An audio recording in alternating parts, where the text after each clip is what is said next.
Hey, it's David from Vacation Tracker here, and in this super quick tutorial, we're going to show you how you can sync your Outlook calendar directly with Vacation Tracker so you can get a view of who's away and when right inside of your personal calendar.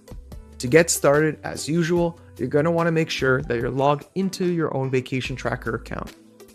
From here, you're going to head on over to the left-hand menu and then click on Calendar. Next, you're going to click on the button Sync with your calendar, and then when you go to hover on the Connect Calendar button, you'll see three options available at your disposal. In this case, since we're directly syncing with Outlook, we're going to click on the Outlook calendar, and then you'll be asked to connect your Outlook calendar. Once it has been connected, you then have the option to apply filters depending on what information you would like to pass to your personal calendar. You can choose to filter by labels, locations, departments, or if you leave it blank, then it will pass along all information. Next, you have to choose which Outlook calendar you want to synchronize with, and then if you want to have public holidays connected as well.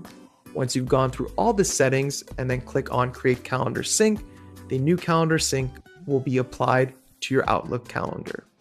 So now the next time you open up your Outlook calendar, the information from Vacation Tracker should have already populated the calendar we chose during the sync process.